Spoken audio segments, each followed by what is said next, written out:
You're listening to Metal and High Heels, the official podcast from the magazine about metal, lifestyle, and entertainment.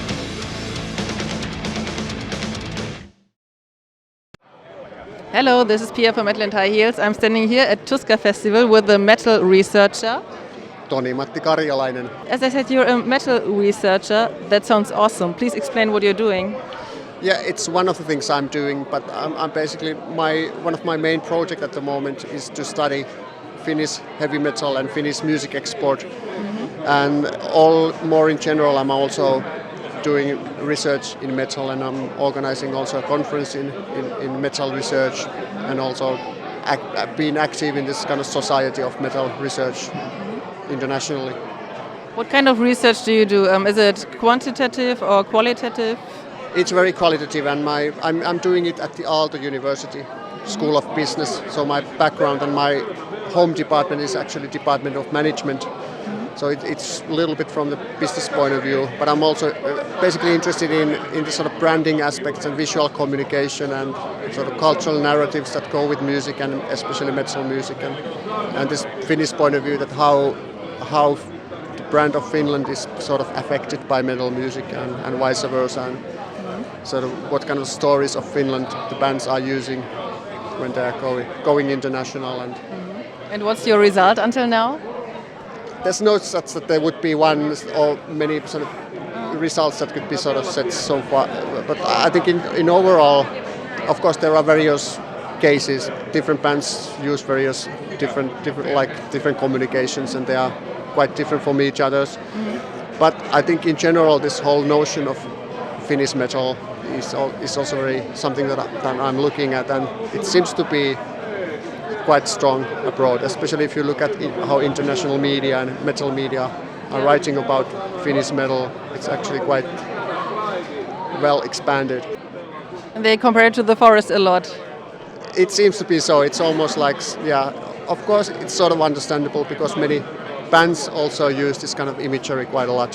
Sort of there's many Finnish bands that have their lyrical base or visual base in some kind of natural environment. Yeah. So I'm not surprised. But also I think by tradition, Finland is also often characterized by the very same sort of narratives and same attributes. If you go to look at how, which is also my other area of topic research is design, for example.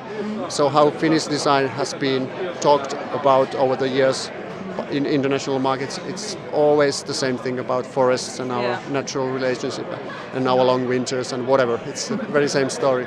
Yeah. We were hiking in the Finnish forest before we came here to Tuska Festival this week, and yes, I can imagine that bands like to go to the forest and get some inspiration out of that. Yeah, and I'm not totally sure that if they really would go to the forest and really do their songwriting there, but yeah, certainly it has an impact because it is still a large country, and we have a lot of empty spaces and a lot of forests and a lot of lakes, and obviously many of our people are very much in touch with that part of the year, and it's sort of probably part of our nature, talking about humans. Yeah. Okay. So that's just our romantic imagination. Yeah, the stories behind nature. You are the moderator of this, how do they call it, discussions? Yeah, we have these panel discussions here in Solmusali. I'm not doing all of them, but I have one discussion every day. And this is something that we started last year, and we talked with Tuska organizers that it might be a interesting add-on to the festival. Yes. Not only music, but also have a little bit more serious discussion. And it's not really any academic discussion that we do there. It's like sort of more entertaining, but there is certain, because we have quite actually heavy topics to discuss, so it's not only laughing either. So it's sort of semi-academic and semi-entertainment. What were your topics, or what are your topics? Yesterday, for example, we talked about metal and ethics, or it was the headline was critical headbanging.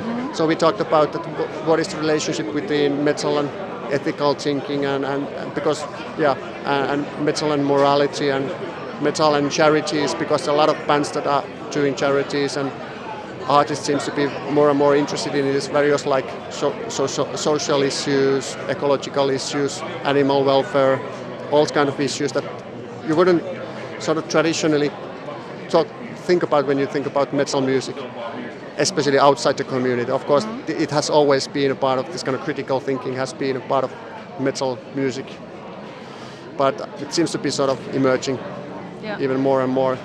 So that was basically what we talked about, and we had one British professor who has been doing research on the area, and then we had a musician, which was Pekka Olkkonen Peksi from the Finnish band Stamina, and that was good. And today we had another discussion, it was in Finnish. The title was Helvetin mustaa, which translated something like hellish black. But the idea was that we discussed that what is this whole narrative of blackness and all this kind of melancholies and the dark stories that are very typical of course in metal imagery. So how much that still has some kind of role in metal and metal communities and in fan discussions and that went to various different directions. We were sort of 5 people in that panel with various different backgrounds, but it was fun. Only 45 minutes, and tomorrow there will be a third one, which is sort of a link between metal music and sports. We have some metal musicians and the tennis star, right? The Finnish tennis star Jarkko Nieminen. He's not playing actively anymore, but he's a metal fan, and we will discuss. Well, it's still a little bit on the drawing table, but we will discuss the combination and their experiences and a little bit about Finnishness as well, because abroad Finland is many times known as a sports country, but also as a metal country, and sort of what are their experiences, because they've been touring the world a lot. Should be fun as well.